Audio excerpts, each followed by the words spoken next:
Ladies and gentlemen, welcome to the Royals Kakasungura YouTube channel. A big thank you for the support you're granting this platform. This particular video is a very important video if you are a politician, especially an upcoming politician. When you look at William Ruto's presidency and Uhuru Kenyatta's presidency, if you are a good candidate, when you put the two presidents on the table and do a comparison, I am very sure you will emerge the best politician ever in the Republic of Kenya. And I want to believe, because politicians are watching this video, it is my hope that after this analysis, you will learn something. I'll be using several examples here to argue my case. You know, some people think presidency or maybe leadership is just sitting in the office as I am sitting. You take tea, and when time comes, you go out, make noise on top of vehicles. You come back home to rest. That is leadership. Presidency is beyond what people say. Presidency is beyond what you say. Presidency is beyond what you think. And presidency is beyond what the people think about you. Ladies and gentlemen, I listened to William Ruto speak. You know,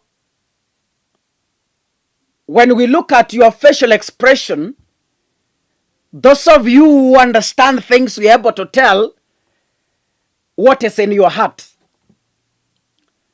When William Ruto was speaking and saying, I am ready to get out of power,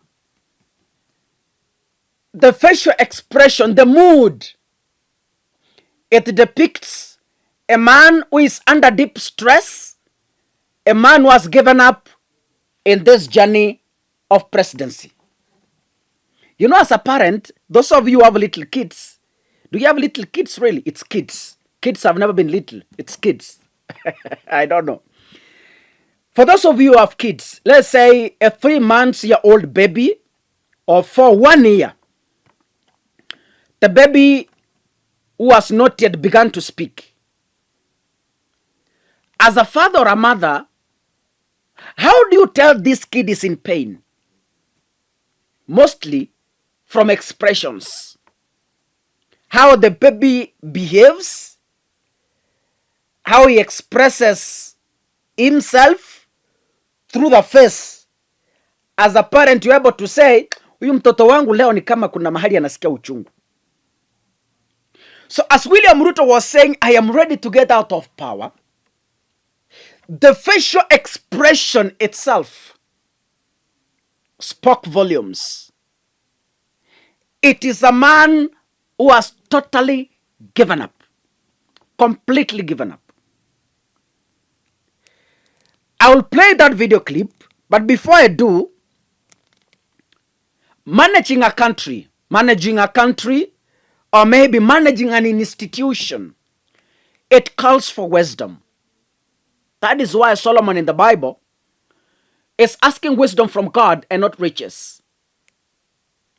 The current regime is more concerned about riches than how Kenya will be tomorrow.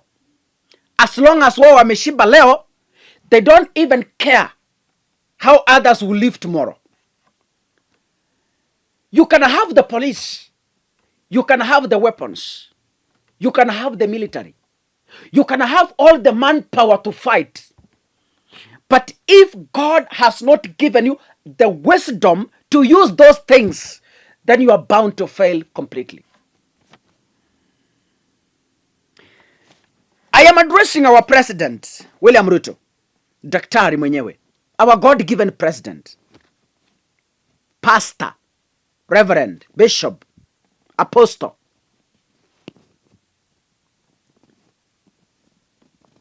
You know, I heard you say that you are ready to step out of power if those opposing you have a plan. The biggest question I asked myself, do you have a plan yourself?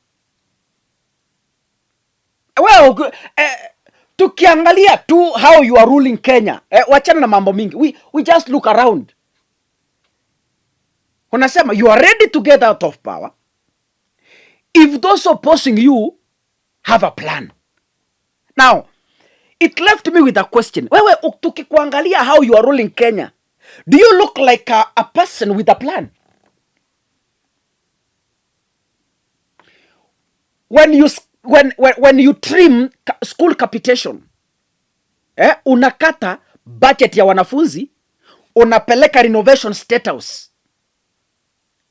and you are comfortable with that, uko tu sawa. Unakata pesa ya mtihani, unapeleka kwa DCI kwenda kujua tunasema nini kwa mtandao, and then you are telling us you have a plan. Those opposing you have no plan. Can we listen to William Ruto? Do not tell us that you hate so and so. This one must go. That one must have this term or the other. And you have no strategy. I have said you cannot replace a plan that is working that you don't like with no plan. The only thing you have, you are armed with hate and violence. And then you want us to agree with you? Really? Please. There are very few fools in Kenya. Persuade us. If you persuade us, you know, I can also go and concentrate on farming and help in food security. You know, if you have a better plan, but don't ban the country for heaven's sake. We don't have another country. There's something I want to tell you, Kenyans. Where William Ruto is today, sasa hapa ndio nataka munisikize vizuri. Where William Ruto is today, reaching to a point that is giving up on presidency, reaching to a point that he says is ready to step down. Where William Ruto is today is where Uhuru Kenyatta was in 2017. Now, I want you to listen to this. Hapa sasa ndio nataka you draw your lessons from to better your leadership wherever you are. You know, a football fan who is watching football on TV thinks that the players don't understand how to play the game, and the fan understands better. That is why if you go to a room where people are watching football, you see they are coaching players on the screen. They want to say, hey, piga hapo, hey, piga kona, hey, mpatie, hey, rusha, fanya. You see, they are coaching players from where they are seated. But if you pick this person, take him to the field to play, he will not even shoot. In fact, hata kuamuka hawezi amuka, because he has not experienced what is in that field. He has not experienced the challenges. He has not experienced the power of the opposition. Hajaelewa hiyo. Kwa sababu he has not that knowledge. He thinks those playing don't understand the game. Now, do you remember William Ruto akisema kwamba after Maraga nullified the 2017 election and called for a fresh election, Uhuru Kenyatta gave up. In fact, Uhuru Kenyatta never wanted to participate for a fresh election. Uhuru wanted to step down and go to Ichaweri, amalizane na mambo ya urais, because he had given up.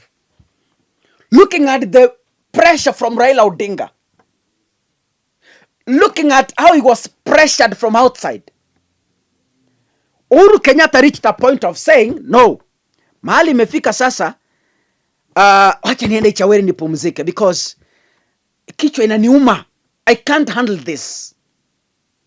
Then, William Ruto, a spectator, during that time, is saying, karibu apige Uhuru Kenyatta kofi. Kwa sababu, Uhuru Kenyatta amesema anawachilia urais. Ruto akasema nikamwangalia hivi, ni vile tu nilimheshimu alikuwa rais, karibu nimpige kofi. So Ruto was like, kwani huyu jamaa anawacha urais kwa nini? Ruto could not understand the pressure. Ruto could not understand the environment. Ruto could not understand the pressure. Why?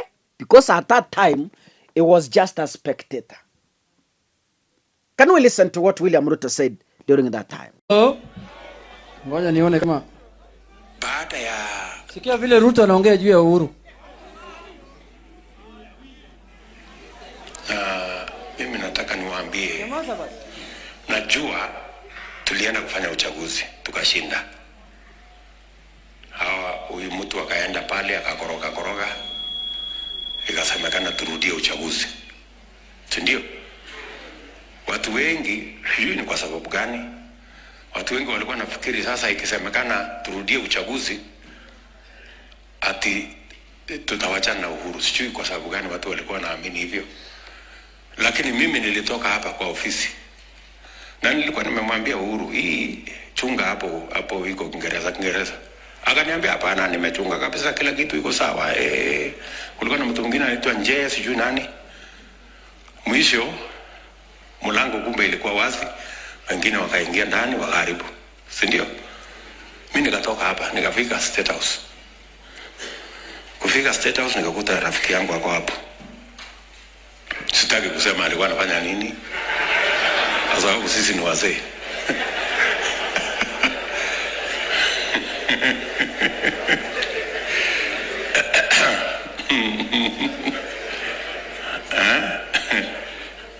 So ndio huyo sasa hii maneno sijui nini, mimi sitaki mimi nataka kwenda Chaweri.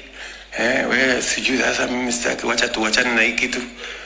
Mimi nikamwangalia nikamwambia, wewe ni vile tu nilikuwa na heshima, ningemchapa kofi.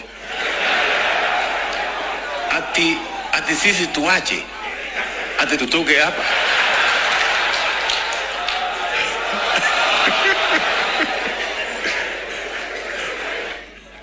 Niwache hapo, si ndio? Amesema mambo mbaya zaidi. Wacha nitarudi ndio nieleze. Aliongea juu ya mbaya zaidi, lakini wacha tuachie hapo. Sasa nataka kuchukua nafasi hii. Mimi mambo ya huzuni sana. Kama mtu anaweza ongea juu ya rais namna hiyo, unaweza ni mtu ambaye anataka hiyo ofisi kweli? Yeye akiingia kwa hiyo ofisi ataki heshima. Si anataka pewe heshima yake pia. Inamaanisha huyu mtu hafai kuwa rais ya Kenya. Mtu ambaye haheshimu kiongozi wa saa hii hawezi heshimika hata yeye akikuwa. Na sisi hatuwezi kuchagua rais ambaye haheshimiki, sawa? Yes. Umesikia vile amesema. Now what do I want to say as I finish, ladies and gentlemen?